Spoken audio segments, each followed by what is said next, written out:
There. I am now streaming this class on YouTube. I stream all of my classes. I have a channel even. And I even sometimes have subscribers. So yeah. The reason I do that is twofold. So yeah, see, look, people like watch it and stuff. How about that? I do it for several reasons, I should say. So that's what the creepy screen is for. I know that you're all grown-ups. I know that you have other things to do in your life besides attend this class. So if you ever need to miss class for conferences or family obligations or whatever, know that you can catch it whenever you get a chance. I don't take attendance. I just assume that I trust you guys. If it gets into a situation where you're going to need to miss, but you want to be able to participate live, we can set up a Zoom meeting, something like that. We could make that work. The other reason I do it is that I've been to many, many workshops and stats classes where I thought to myself, you know, if I could just hear that one more time, I would have had it. And now you can listen as many times as you want to. So that way, if you do miss class or if you want to hear something again, you can listen to it and then ask me questions still if it doesn't sink in. So that will be posted. Rather than having to surf through YouTube and, you know, get stuck watching cat videos or something, as one tends to do when they get there, or maybe that's just me, I will post the videos next to the topic every day so you can see what's going on in class. If we don't finish a lecture in a given day, I'll just keep pushing the stuff down until we get there. So I will talk a little bit more about the course structure in the context of the lecture. Just know that we have office hours immediately after this class, and I do it a little bit differently than you're probably used to. I use a group-based format. So you all are welcome to come and work on homework and ask me questions, and that way I can help someone and move to the next person and move to the next person. If you know that you're going to want to have an individual conversation where I don't have divided attention, then it might be better to make an individual appointment for office hours, and those are fine too. So this is where everything's going to be. In terms of the readings, I'm using my own book because the first part of this is agnostic as to what kind of multi-level model it is. I picked Snyder's and Bosker.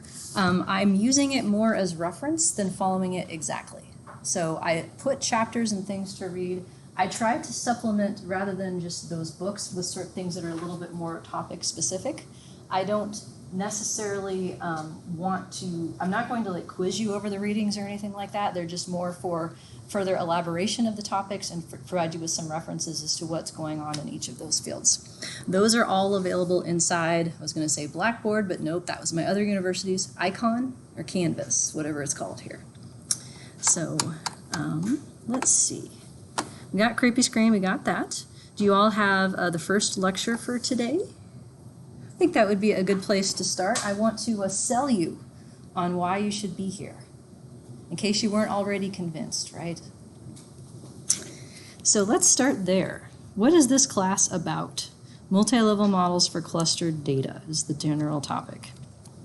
So, synonyms, clustered samples, nested samples, grouping, samples that have hierarchies. That's the kind of data that we're going to learn to analyze. The key idea is that there is more than one dimension of sampling simultaneously. So if I have students from multiple classrooms, from multiple schools, from multiple districts, then that's the kind of situation that we're talking about here. More generally, the lowest unit of sampling is called a microunit, and the groups to which they belong, the clusters to which they belong, are called macro units. And each type of unit is considered a level. So that's where we get to the term multi-level, multiple levels or types of sampling simultaneously, multiple sources of variability. That's the name of the game. Synonyms for these models. So if you took the same class in statistics, this might be called general linear mixed effects models. Multi-level and mixed effects are synonyms. Mixed effects just means that the model has both fixed effects, like you would expect in any kind of regression model, and random effects, which you don't know yet probably, but we're going to get there. These are also known as random coefficients models. And lastly, a term that is more common in certain disciplines is hierarchical linear models, or HLM.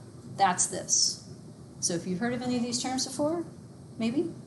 Yes? Okay, we're doing all of this. These are all the same thing. Note that just, for fun, there's something called hierarchical regression, That's not the same as hierarchical linear models. Hierarchical regression is when you enter things in steps. Sometimes they get to step. So here are some examples of data designs in which these models we're going to do this semester would be relevant to you. So examples of 2 levels would be students nested in classrooms or teachers. So in that case, we would call students level 1, and classrooms or teachers, depending on how you want to look at it. If there's only 1 teacher per classroom, they're the same at level 2. Patients and doctors, citizens and countries, occasions and persons. So do any of those ring a bell to any of you in terms of the kinds of data that you need to know what to do with? Yes, you're nodding. I like enthusiasm. What kind of data do you need to know what to do with? Students nested in classrooms, nested in like bigger clusters, like feeder schools. Feeder schools. So tell me more about feeder schools and also what your name is. It's Kelly. Kelly, okay. And the feeder schools are basically like elementary schools that feed into a middle school, so we're following them like across time. Oh, okay. So the kids are currently in classes in, say, high school? And or elementary. And elementary. And, they go into the feeders. Middle school, yeah. Oh, okay. So then there's they all come together into one.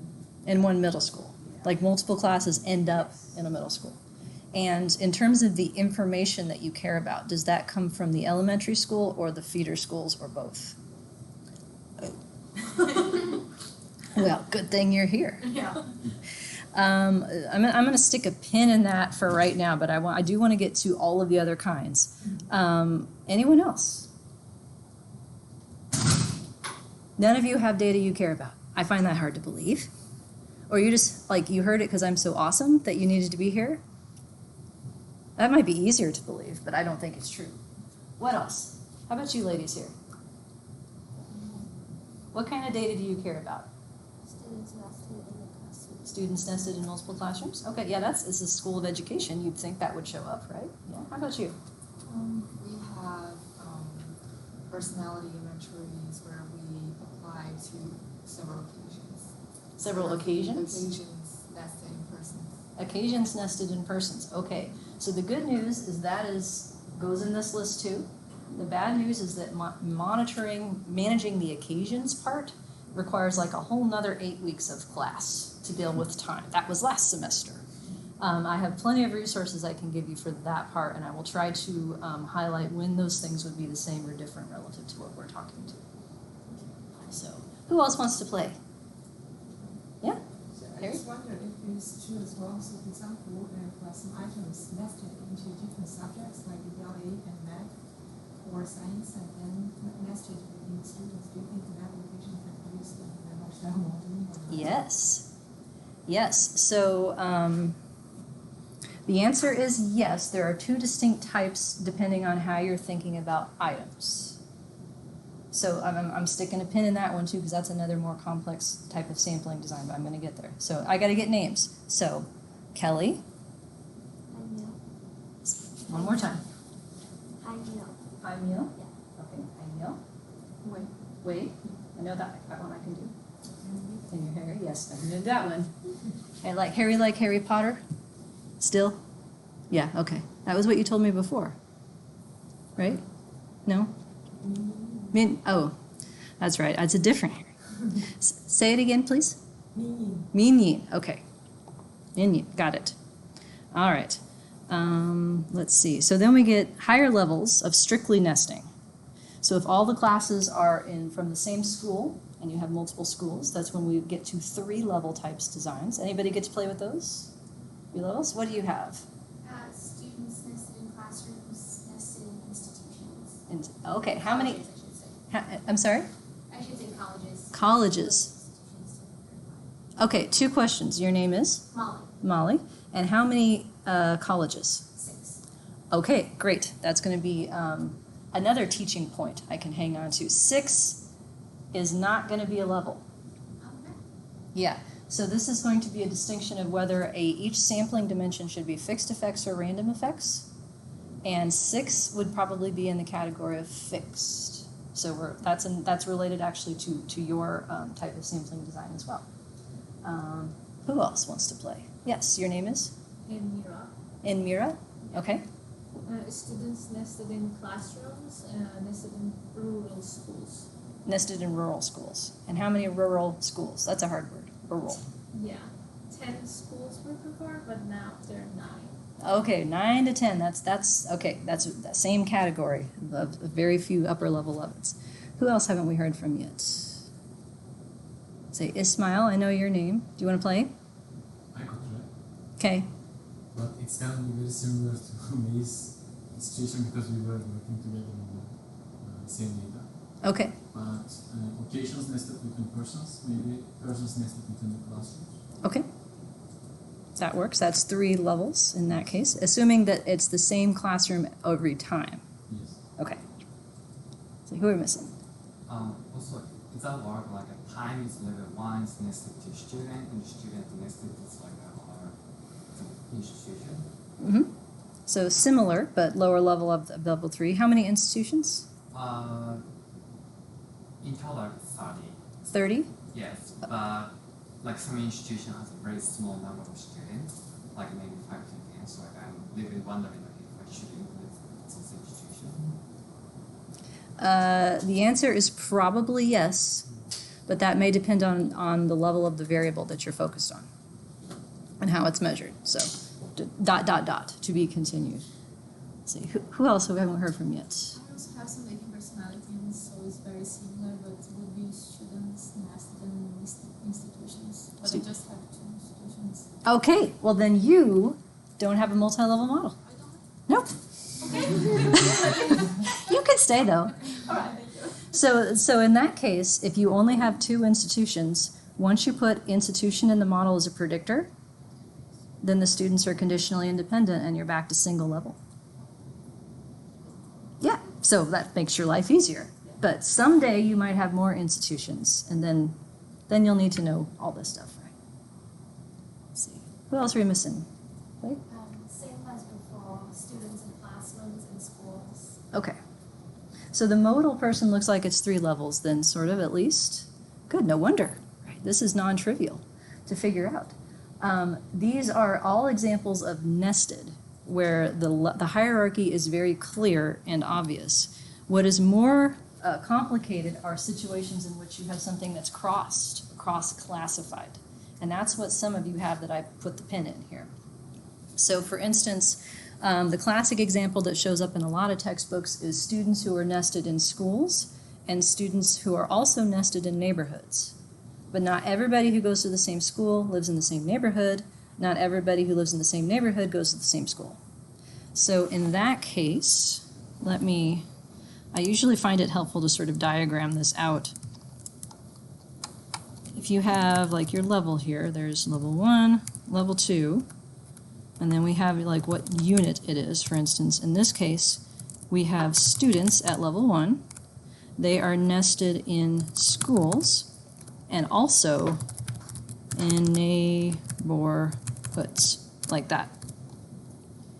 So there are 2 kinds of level 2s in this type of design. It's non-intuitive, but that's how it works. Other special cases that look like that, repeated measures of items. So if, here's another example, you have items and subjects, and you're not putting anything in the model with respect to items. You're just thinking of them as multiple ways of observing data.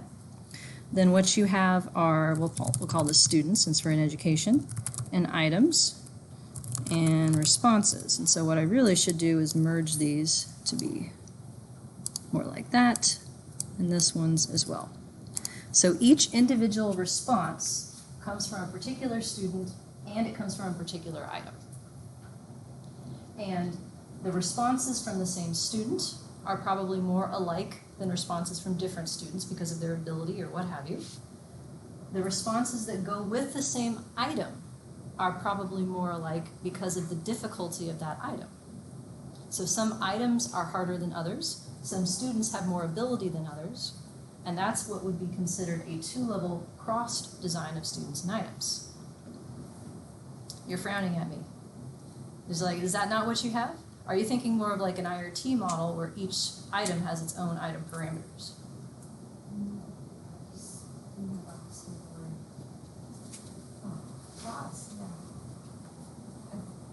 just nested in, it's crossed, yeah, it can be crossed. It's crossed, and the way that you know something is crossed is if you aren't sure which way the nesting goes.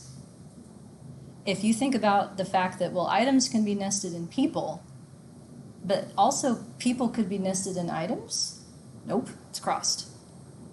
Now, where this breaks down is once you put all of the characteristics that differentiate one item from the other in the model. So your classic psychometric measurement model, in which each item gets its own intercept or difficulty, or its own factor loading or discrimination. Once you control for which item is which that way, they're gone. And then it's a straight two-level design of item responses nested in students. So the reason I said stick a pin in that question is because it's how are you thinking about items? Are you interested in saying item 1 has this difficulty, item 2 has that difficulty, item 3 has this difficulty, or do you want to know why item 3 is harder than item 1? If you want to explain the variation, you're better off fitting the crossed model. And that's actually one of the topics we're going to get to this semester, what's known as explanatory item response models for these sorts of designs. Yeah. So if they response nested in students, but if students take only some items, so you have to cross one. In that case, it is nested. So if each student sees a different set of items, and there's no overlap, or there is, each student sees a subset of items. But if there's several items that is overlapped. Several items that are overlapped. Yeah, like the GRE test. Mm-hmm. It's still crossed because there is a total pool of items, and it's an incomplete crossing if not everybody gets every item. But if each item is answered more than once, like that, then I would still consider that crossed. If you had something like there were two groups of students, and some students got items from Form A and some students got items from Form B, then that's nested. But otherwise it would be crossed. Okay. Now your question. I've already lost your name, I'm sorry. Kelly. Kelly. See, I'm really good at data, I'm terrible at names. Like I'm going to remember your story, right? You've got students in elementary classes, schools? Yeah. They're in classes. They're in classes in schools. Yeah. Enough to care about the distinction? They're still figuring out which, like we're ongoing collecting data, so we're before the analysis part, so maybe not. Maybe, maybe not? Yeah. Okay. Let's go with classes. Why not? Let's make this fun. So, classes. This is cross-sectional. Everybody. No. It is for now. Yeah. Okay, that's fine. Let's do that just for now here. So we got schools. Okay. So now the feeder school thing. Tell me more about that. So I don't know if it counts as a level because we only have 3 middle schools. There's only 3 middle But schools. We have like quite a few elementary. But we can pretend like we have middle schools. So all the multiple elementaries go into 3 feeders? Yes. Okay. Well, the elementaries are the feeders that go into the middle. So that's Yeah. yeah. Okay, so what do you know about the middle schools? Or why are they relevant to the story? Just to follow them over time because we're doing like change over time within the kid. Mm-hmm. So we want to just like, it's more of like a control for the social environment. Gotcha. Okay. And only 3 schools? 3 middle, yeah. 3 middle schools. Okay, your life just got easier. I get to unmerge that. So, assuming this is cross-sectional for the story for right now, is it the case that if you go to an elementary school, regardless of what class you're in, you end up at the same middle school? Well,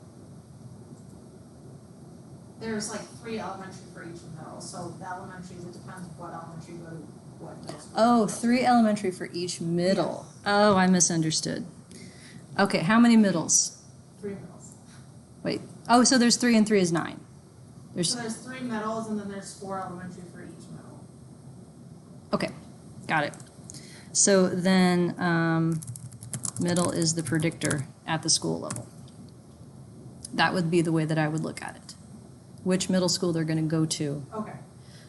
Even though it's logically backwards temporally, it's like foreshadowing. Think Yeah. of it that way. Like the kids who are going to go to school A, what did they look like sort of on the way there? That would allow you to control for that, but not have to make it an additional level. So let me see if I've got it. Yeah, okay. So the other question then, fixed versus random, we talked about in the context of items. I'm going to answer, I've already lost your name, 6 of something. 6 colleges. Molly. Molly, yes. Got it. Okay, 6 of something. So you have students in 6 colleges, or there's another middle layer? Students are in classes. 6 colleges. Students are in classes at 6 colleges. Okay. So in contemplating whether or not you want something to be a level, we'll talk more about this later, but to foreshadow the distinction, I don't think I have a slide on this today. I didn't think we'd get there, but lo and behold. Nope, I'm just gonna talk off the top of my head. So the question is whether you want to control for which classroom, which school a given classroom is associated with, or do you want to know why schools differ from each other? That's the main question to be answered. So if you only have 6 schools, let me ask you this, why do you have 6? It's a system of higher education. System of higher education. Do you care about the specific schools? Yes. Yes. So like you want to know if school A is different than school B with respect to whatever student outcomes. Yes. Okay, then that is an even better reason. School is going to be what's known as a fixed effect. That means just a regular like predictor in your regression. Because then you can make inferences about that school as to why A is different than B, is different than C, is different than D, and so forth. Once you put school in the model, in the same way that we put feeder school in her model, then it's no longer a level because you've controlled for it. You have captured all of the variability that goes with school. And you've done so in a way that allows you to talk about each school as a unit of emphasis. Now, contrast that with another type of design where let's say you had 30 schools and you had other characteristics of the schools that you wanted to know about. That then would merit making school a level, which means random effects, which means you would be trying to first quantify how much variability is across schools and then figure out why that variability is there. So why is it that school A is higher than school B? What characteristics of the school make it that way? That's a different kind of question and a different emphasis.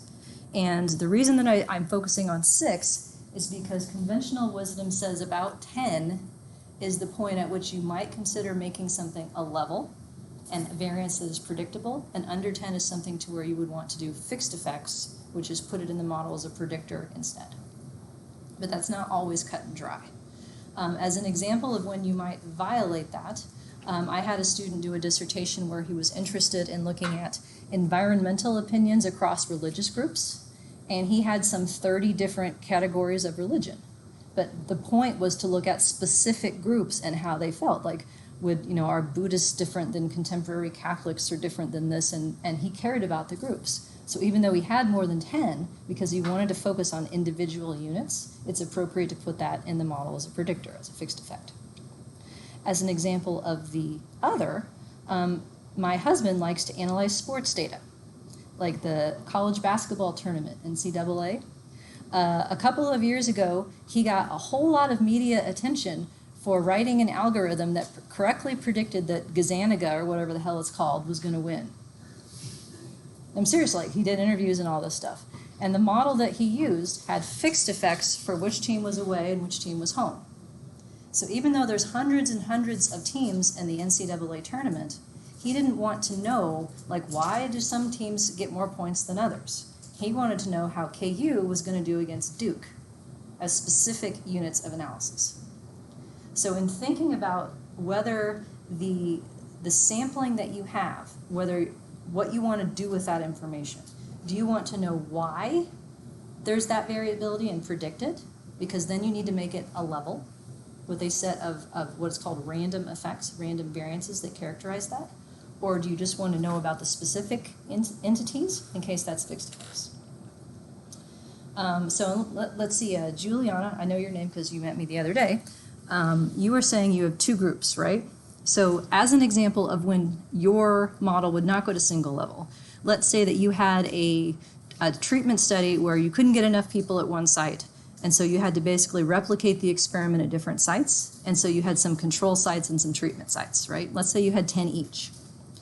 If you put into the model a predictor for whether it's treatment versus control, that doesn't solve your problem, because there's still extra relationships among the treatment sites and among the control sites that you would have to account for as a level. If there's only 2, though, once you put it in as a predictor, you're good to go. Does that make sense? Maybe? But if I consider that we took both institutions by random, one to represent urban population and then the other one for rural, would that work? If you only have 2, all you can do is put that in and say they're different. You can't say why, because there's no room to explain anything.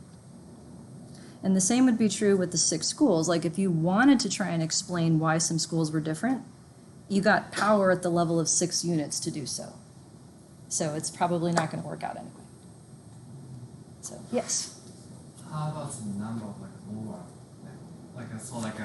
you may want to make an argument of a fixed model, like maybe you need 10 schools in to maybe study for randomly. But is that okay? How many level 1 numbers samples we may need within those level 2? For example, if we have 6 schools, but actually those 6 schools has maybe only 5 students as a sample. So that case, how many samples do we may need in level 1 within each level 2 cluster? So you can, I'll give you a couple different answers here. You can include schools that only have even 1 person. There's nothing wrong from a mathematical standpoint to having different numbers of people per upper level unit. The one thing to be careful about, though, is that when that happens, the variability, like if it's 1 person per school, their information goes to the school level.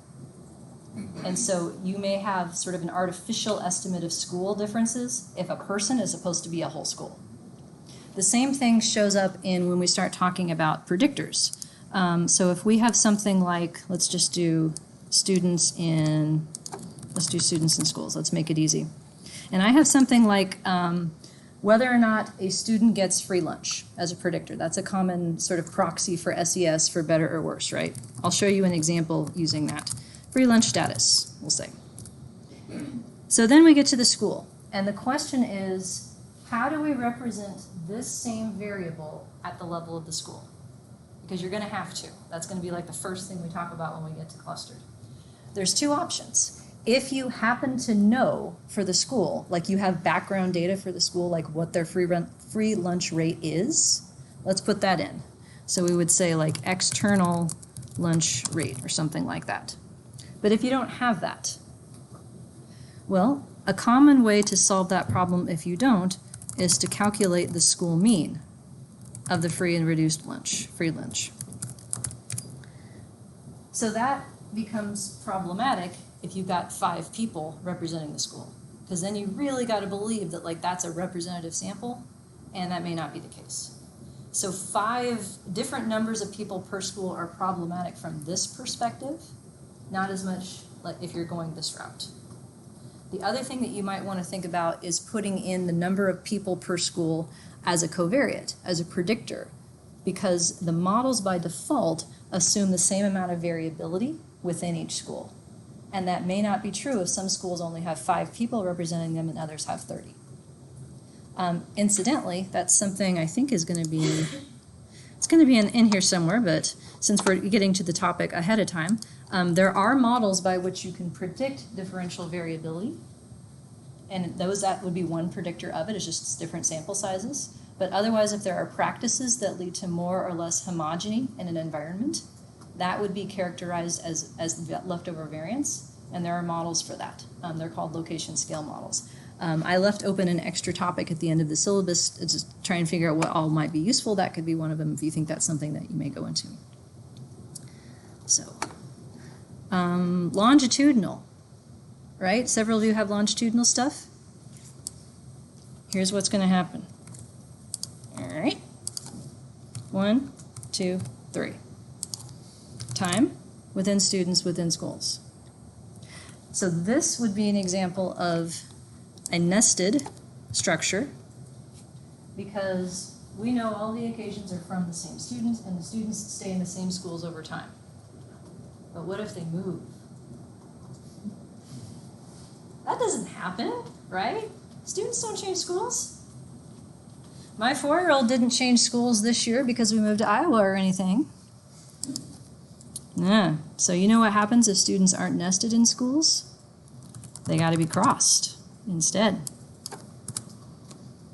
Because then an occasion comes from a student and it comes from a school, and you got to know both. So that's a slightly different type of model. That's also a cross-classified model. There are other types of designs that are common in political science where time is not level 1. So for instance, the dissertation student that I mentioned, he had respondents within a survey year about particular countries. They didn't get the same people over time. They got the same countries over time, and at each occasion picked a new sample to represent the country. Time is level 2. These sorts of designs can be tricky, but it's the same principle. As one last example, I had a student in survey research methods at my class at Nebraska who had a completely different type of design I had never seen. He had respondents nested in interviewers, I can't spell on command here, and that interviewing process happened independently for several years in a row. It was not the same interviewer, it was not the same respondent. So where's time go?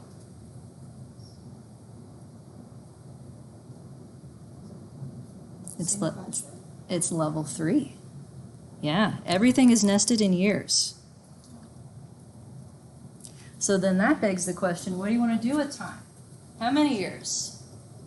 If it's only like 6, you throw in what year it is as a covariate, and it drops out to not be a level.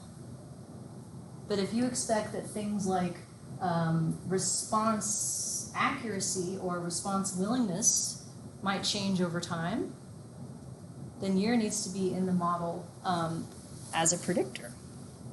So you could put it in as a fixed effect. You could also have its variance to be something to be accounted for. So this is to say that figuring out what's nested in what and what's crossed with what is non-trivial. And that's why this semester you're going to see all kinds of examples of these different types of structures, because it's hard to generalize to different designs. And so the only way I know how to do it is to show all the ones that I can. So 3-level, cross-classified, 3-level. The most complicated one that I ever had was this one right here. This is from a project at KU. It was a longitudinal study of children in foster care. And each time, each measurement, they collected data not only from the child self-report, but also from their foster people, their caregivers. And so what we had is time-specific ratings that were nested in children and raters, which were crossed, because every time the child moved, they got a new set of raters. And some of the raters were in the context of a group home, which means raters were nested in sites. So that's the most complicated thing I've ever tried to do. And trying to explain that in a paper was also non-trivial, as you might imagine. So that's ongoing. All right, so what do you need to be here to make use of any of these models? Multiple outcomes from the same sampling unit. Cluster is sort of the generic term. You can just have 2. So technically, if you have 2 observations from the same something, that's enough to make it multi-level. 2 is not likely to be enough for answering a lot of your research questions, though. More data is better, and the thing about these models is that more data matters on each level. So for instance, if I have children nested in schools, the amount of children that I have is going to guide how much power I have to detect child-level predictor effects. However, If I also have questions about school level predictors, how many schools I have is going to guide power to detect school level effects. And that kills people in practice when they don't understand that. Have you heard the term randomized control trial? Remember this term? It's when you randomly assign whole groups to do things. And so I've worked with people who had thousands and thousands of kids, but they only had like 5 control groups and 5 treatment groups. And I had to tell them, look, I know you don't have any power, because to test treatment versus control, you functionally have an N of 10. And you need to have an effect size of like infinity to find it with adequate power. So this is something to keep in mind in terms of sample size planning, and also just to keep your expectations tempered. The predictors that go with each unit of sampling, their power is going to depend on how many units you have at that level of sampling. A useful outcome variable, we're starting with variables that are supposed to be conditionally normally distributed, so the same sorts of assumptions you make in regression. We're going to head very quickly into the world of generalized linear models, though, so for other kinds of outcomes that also have a multi-level sampling structure. I will note that I'm using observed variables in this course, but everything I have to say equally applies to latent variables. So if you're in a structural equation modeling context in which you have, say, multiple items that indicate a latent trait, and you have those items collected from students in schools, you actually need a multi-level structural equation model. And everything I have to say would happen on the latent version of the variable rather than observed, but it's the same content. And just keep in mind that if your design doesn't allow you to answer your research question, the models cannot save you. So I've seen many examples of this where things were hopelessly confounded and somehow they thought multi-level modeling would solve it. It's like, no, I don't have a magic wand. I left it at home. It's not going to work. So hopefully that won't apply to you, but I just want to promise you that I can't make everything all better all the time. So in terms of terminology, we'll start introducing some of the words that you're going to learn. So focusing just to start with on 2-level designs, because we already know single level, that's your typical regression ANOVA type framework. Multi-level then, level 1 is intra, level 2 is inter. Synonyms are between and within. So it doesn't matter what your units are, those words always apply as adjectives. So if I have children in schools, it is within schools, intra-school variation across children at level 1, and between school, inter-school variation at level 2. If I have longitudinal data, which a lot of you do, that would be within person, intra-person variation, or between person, inter-person variation. In 3-level designs, you're going to have more than one kind of between, because the middle one could either be within relative to 3 or between relative to 2, but these words will always apply. What makes these models tricky is that anything that is measured at level 1, at the lowest level of your sampling, so the students for most of you or the occasions for some of you, that variable has the potential to have information at the higher levels too. In other words, if you have students in schools and you care about something like, give me a student variable you care about. I'll point to you again. Student variable? Yeah. Stress screener score? Stress screener score. All right. Anyone else have student variables they care about? No one cares? What? Test scores. Test scores. Okay, stress screeners and test scores. So to the extent that some schools or classrooms are more stressful environments, there may be a commonality of stress scores, right? Like maybe like some of the teachers are like really like, or there's a trauma-informed school and a not trauma-informed school. that too. Or maybe some teachers are better at, you know, getting their kids to learn stuff than others maybe. So achievement is, test scores are related to what room they're in. So even though you're thinking of it as a student thing, it's not. It's actually a school thing too. Almost always this is what happens. And so the question then is, how do you represent this additional information that's contained in the variable in the model to make sure that you're delineating how much of this goes related to the school you go to versus who you are, because those are two different things, right?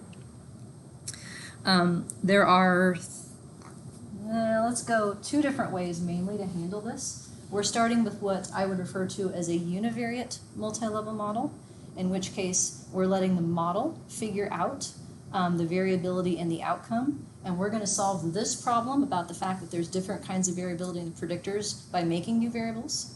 Later in the semester, we'll get to something that I would call a multivariate MLM, where we let the model do it on both sides, predictors and outcomes. That is more formally known as multi-level SEM, but it doesn't actually involve measurement models per se that you guys would be used to.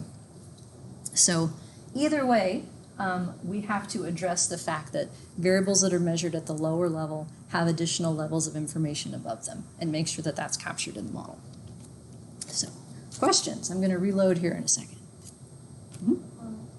So with regard to the different clusters, do you think we have a reference number of clusters we should have?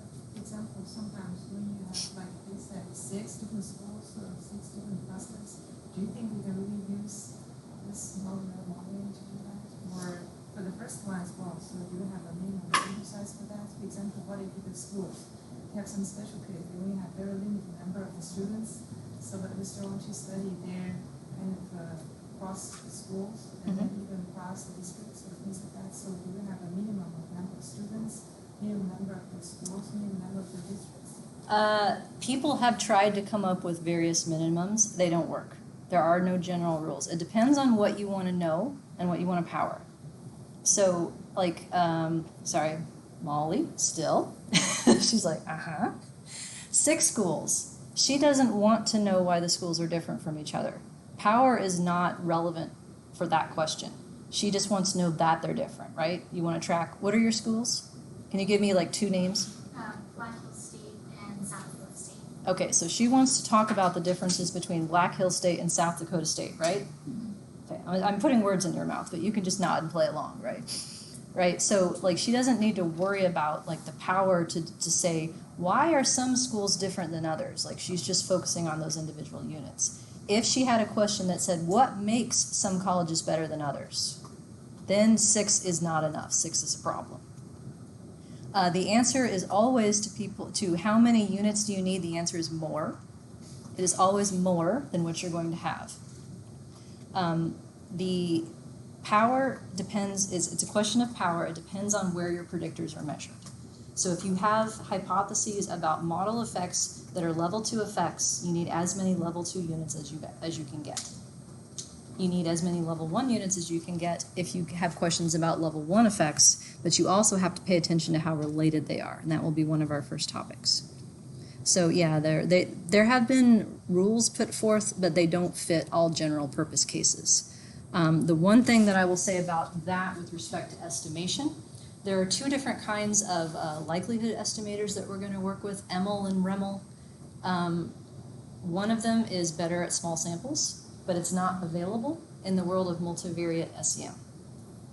So there's an intersection of choice there where you may have to decide what is the least wrong thing you can do in a small sample. Related to that, let's say that within your 6 schools, you sampled the entire student body. How many people are at Black Hills State? About 3,000. 3,000. That's a lot of people, right? That's a lot of power. Do you have a big sample or a little sample? You guess? Little. It's little because of the 6. Yeah, so when we talk about small samples and different estimators, it's the number of units at the top is what they're talking about, because you're trying to characterize the variability across, say, 6 things. That's little, even if you have thousands and thousands of students. It's somewhat of a misnomer. All right, other questions?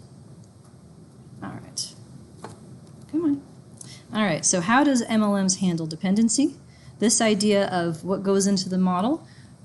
These are words that I'm going to use throughout the semester, and I've already started using them without defining them. So let's just say every model has 2 sides.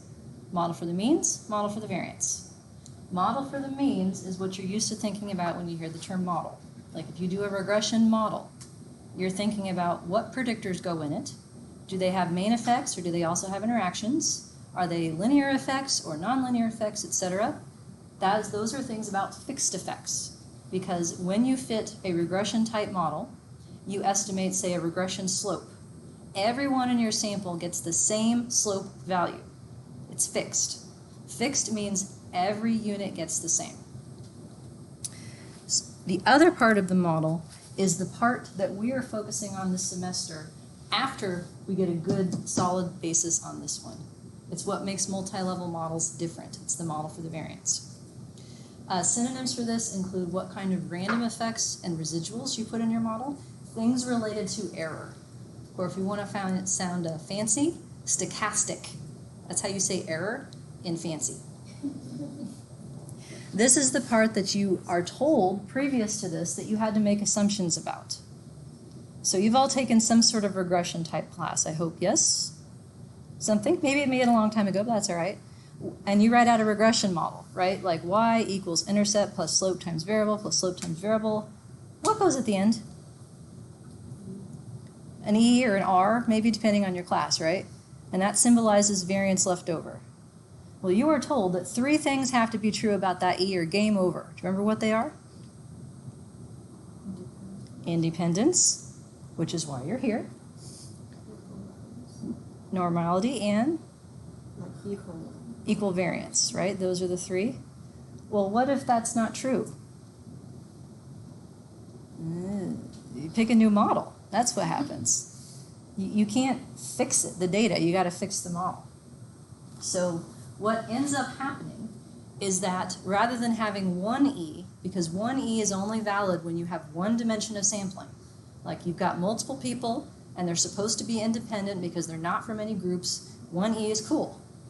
When you have multiple people from multiple groups, then you need 2 kinds of E. You need why are some groups different than each other? That's one kind of unaccounted for variance that you're going to have in the model.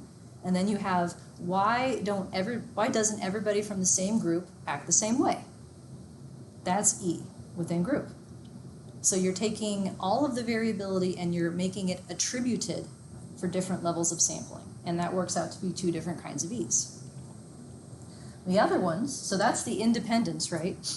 Can you guess how many E's we would have at a minimum in a 3-level model? Not a trick. 3. 4-level model? 4. Yeah. At a minimum, 1 for each type of sampling that you have.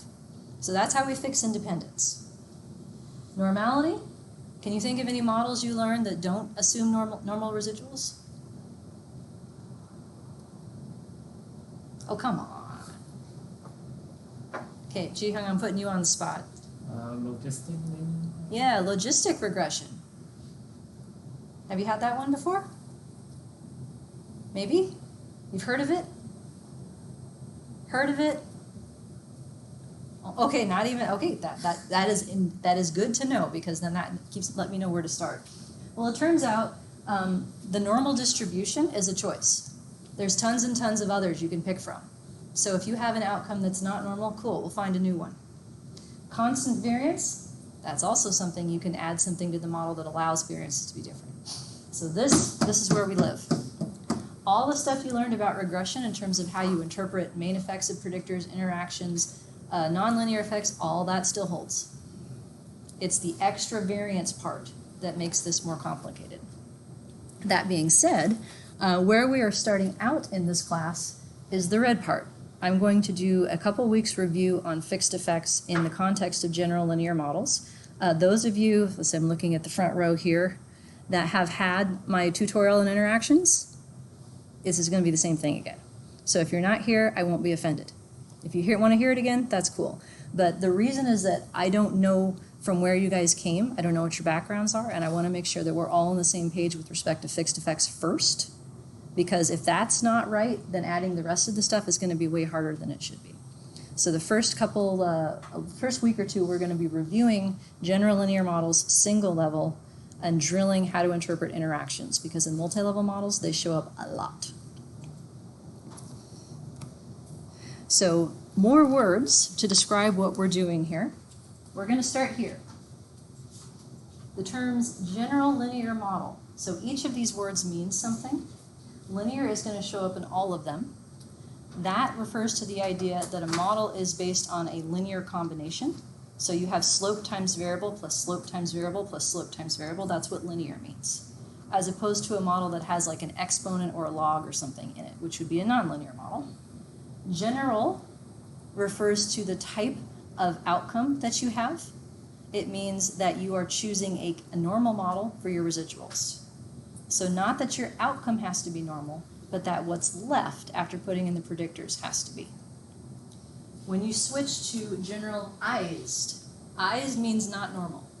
That's where we pick up models for binary outcomes, categorical outcomes, count outcomes, all that kind of good stuff.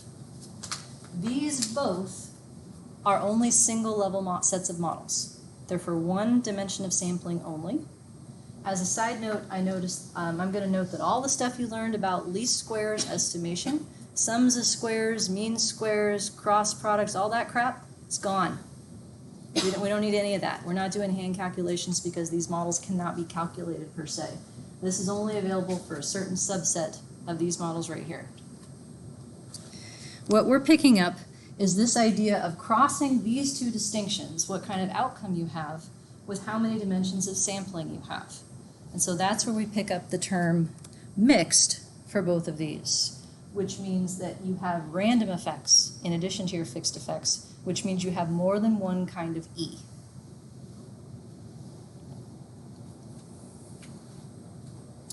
We're going to start with the general models and then pick up the generalized and stay within two-level models. Here's my sales pitch.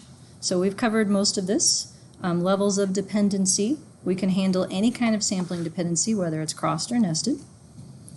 Let's see, here's a note about modeling variance, which we've talked about that just a little bit. I'm not sure if we'll get there, but I wanted to put a plug in for it because it's one of the new cool things in this field. The reason that we care. So what would go wrong if you just fit a single level model to 2 to 3 level data? Because you can do that, right? Like Stata or SAS or any program will let you. And some reviewers might even let you. The problem comes in with the conclusions that you want to draw. So the point estimates, the fixed effects, the slopes themselves, those estimates are probably going to be mostly okay if you ignored the fact that you have multiple dimensions of sampling and you fit only one E. But E is what creates your standard errors. And by ignoring the fact that you have multiple kinds of E in the model and not just one, some of your standard errors are going to be too high, some of them are going to be too low. Depends on what level the predictor is. And so that's why we care. The other reason that we care is that knowing how much variance you have at each level is prescriptive. So if you know, for instance, that only 5% of all the variability in your students has to do with what school they go to, school level predictors aren't going to have a lot to do. Like if you built the best model in the history of the world, you captured every single reason why a school is different from each other, what would your R-square for the model be? 5%, right? If you only 5% of the variability was across schools, and you built the best possible school model in the history of the world, you could still only get 5% of the variability, because school only had that much to contribute. So knowing that a priori can guide you into what kind of predictors are going to be most useful. All right, we can put in any kind of predictors and cross-level interactions. I won't belabor this point. This is specific to longitudinal data. So we can handle the fact that not everybody has the same occasions. They can have missing occasions or they can have unbalanced occasions. This isn't something that typically comes up in clustered data because clustered data are typically stored this way. These two data structures are what's known as multivariate or wide on the left and stacked or long on the right. And in longitudinal data, the difference is how many rows per person you're taking up. So it's 4 rows per person, 1 for each occasion over here. And that means that we can have some of the rows be incomplete, and those rows for the person that are there get to stay. So the good news and the bad news with respect to missing data and multi-level models. How many of you have heard some sort of platitude like missing data is handled by multi-level models? You heard anything like that? No? That's good, right? No one's told you that? Good. Do you know what handled means? It's a word people use when they don't know what they're talking about. It's a hand-wavy word. Like, what happens? It's handled. No. Multi-level models do not handle missing data. They operate by the same rules that any other model does. A row has to be complete to be included. If you're missing either the outcome or the predictor, that row is gone. How to handle missing data is a more complicated topic that requires switching into a multivariate framework. But just know for now, when we start out in regular univariate multi-level modeling software, any row that's incomplete is gone. So it doesn't save you from it. So yeah, my sales pitch for you have most of the skills to be able to do this. Everything you've learned about regression, ANOVA, ANCOVA, all that stuff, it translates readily to this. The extra thing is the additional types of variability, the additional kinds of ease, and trying to figure out which variables go with which ones. That's the hard part for this. So let me quiz you. This shouldn't be a hard quiz. If I told you that I have a model intercept, say of 10, what does that mean? The constant, if you will. When everything is expect mean of y. It's the predicted outcome, y, yes, or conditional mean of y, when all the x's are 0. Guess what? That's still going to be true. The only catch is that the intercept is going to be both a point estimate like the 10, and it's going to have variability around it that is specific to each level of sampling. The slope of a continuous variable. If I told you that I had a slope of 2, what does that mean?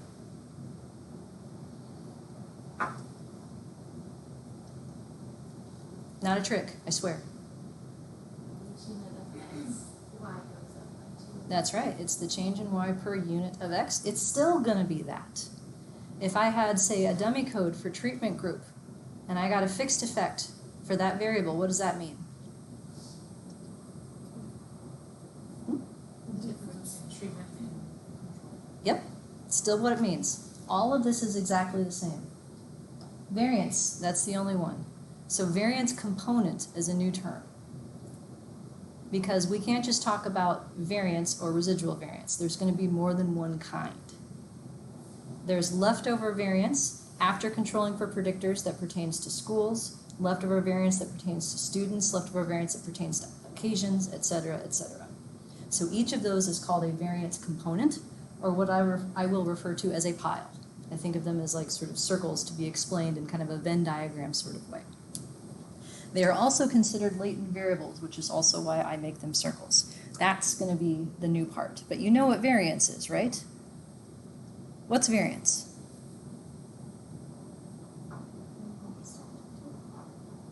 The difference between the expected and the measured? Squared, but yeah. It's like, it's a measure of offness or dispersion, right? That's still what it is. It's just dispersion from what? So if I take like the average across the school means, each school can be off from that. Within a school, like relative to the school's average, each kid can be off from that. So it's a collection of offnesses, each with its own sort of reference point for what is expected. So you got it. Good, you all passed the quiz. So just to tell you a little bit more about the course, hopefully I've convinced you that it may be useful to you, if not now, then immediately in the future.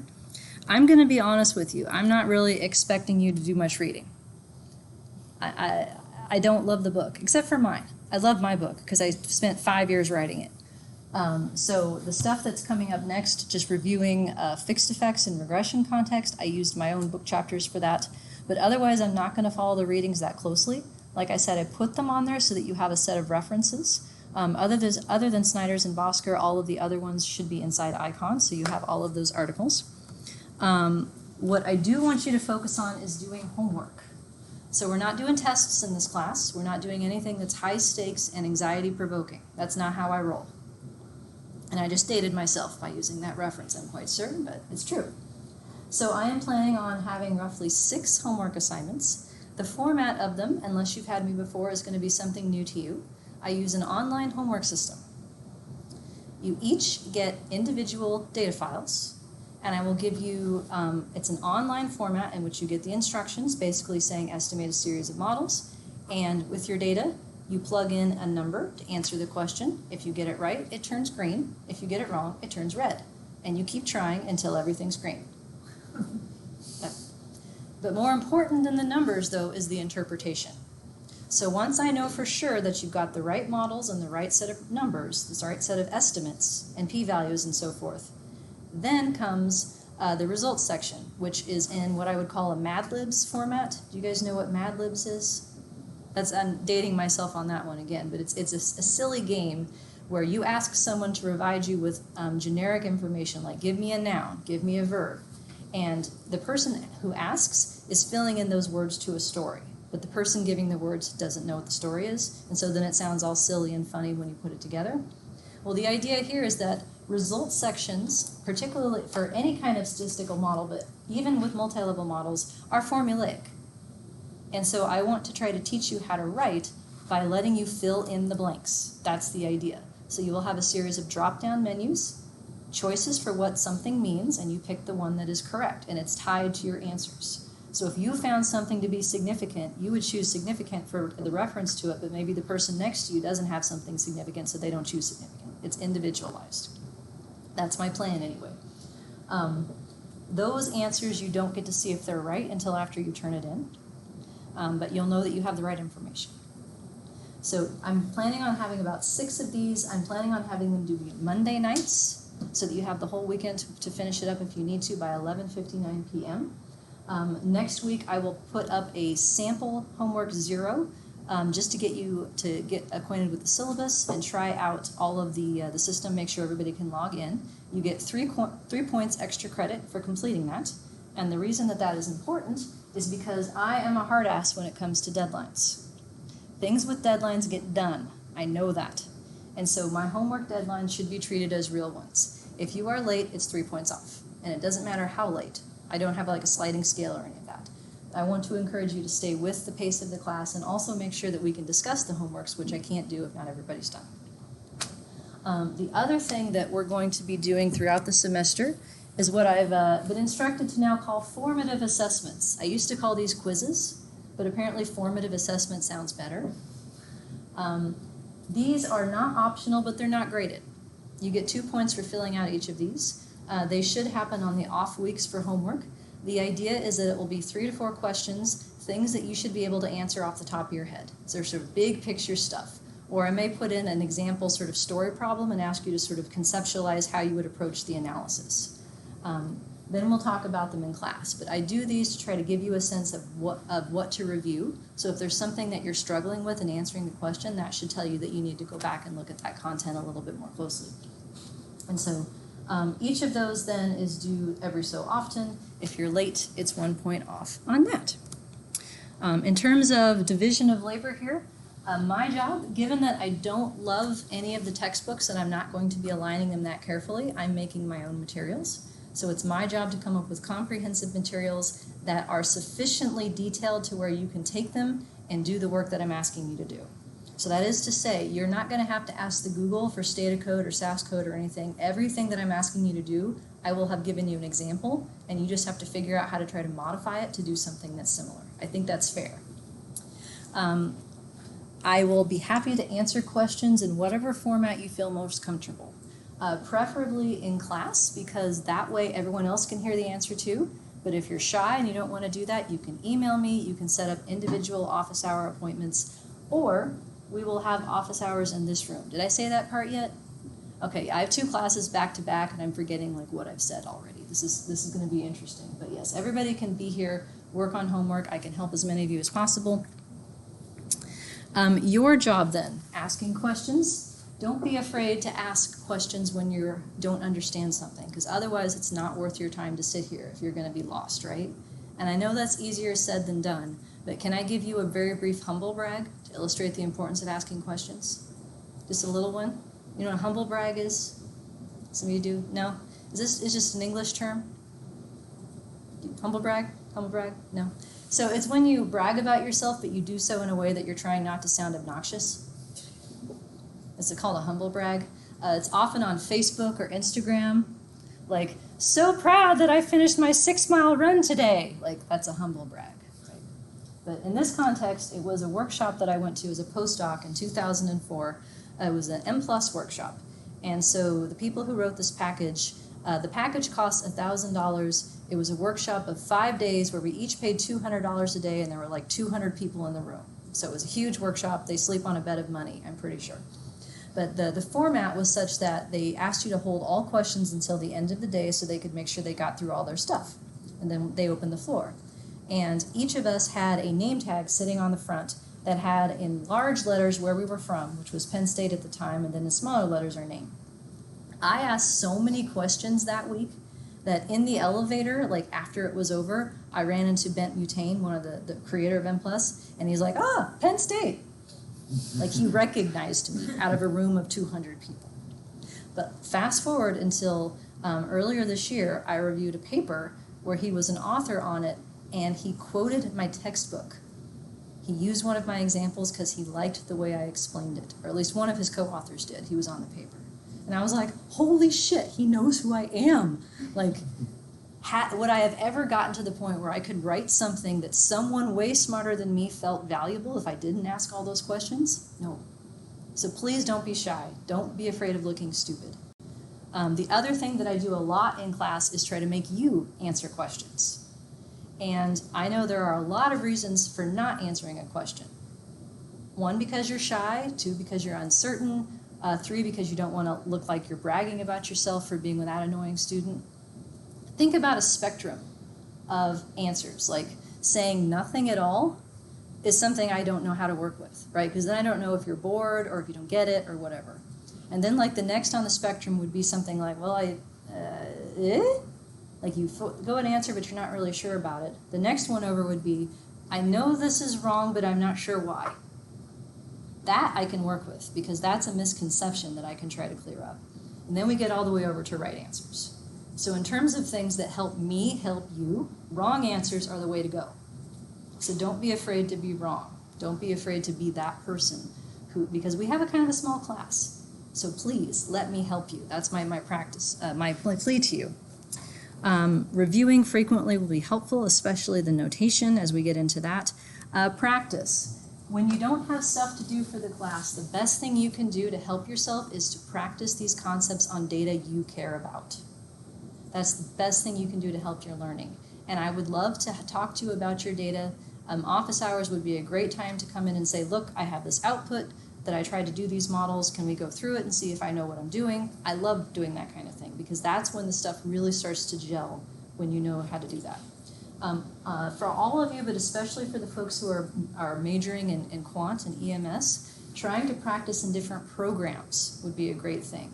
So all of you on your CV should have a heading called technical skills, where you list any specific programs that are off the beaten path that you know. Like if you know C++, or you know how to code in Java, or you know a specific like qualitative software program. Any stats package, SAS, SPSS, R, Python, whatever, goes there too. So the more packages you can pick up, the more lines on your CV, right? And no one has a CV that's too long, right? That's not a problem any of you have yet? I'm willing to wager? Yeah. So that's something else that you can do to help translate your skills across packages because it forces you to look in their documentation to see how they do certain things, which means you have to know the right words and terms to look for. So it's a vocabulary exercise in and of itself. And please don't be afraid to ask for help is my last pitch here. In terms of software, I've decided for this class to pledge allegiance to SAS and Stata both. So I am going to do examples in both, and you should be able to use either for your homework. I picked that to try and keep everybody happy. That's an impossible goal, but I was trying to go with the most. That being said, I can also do SPSS, M+, and a little bit of R. I'm still being dragged kicking and screaming into learning R. I know some of you are more familiar with that, but I can try to help with that. In considering which one you would focus on if you don't already have an alliance, I will point out that I found out that the virtual desktop through Iowa, Stata is not available from off campus. So if you plan to do your homework like on a Sunday night or something, that might be something to keep in mind. So learning SAS, if nothing else for that reason, might be useful for you. So just a show of hands, SATA people, quite a few. SAS people, at least some of you. R people? Okay, that's that. Any others left out? Everybody's raised their hand at least once? Okay. Eventually, I'd like to get to the point where I can incorporate R, but doing everything twice is hard enough. But everybody here, I think, will know one or the other, right? Okay, so I'm happy to help you with that.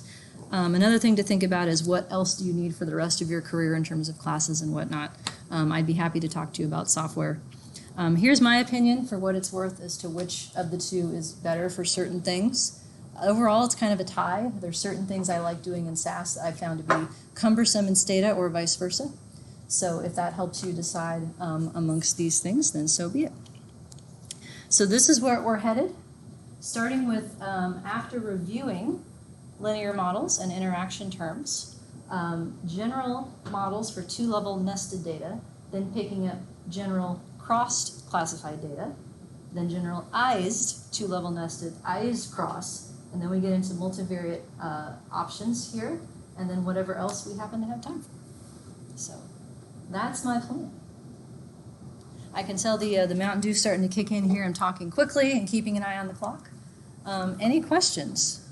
Yeah, that's good enough. If you don't know how to use SAS, is there other resources to teach us? Yes. I have,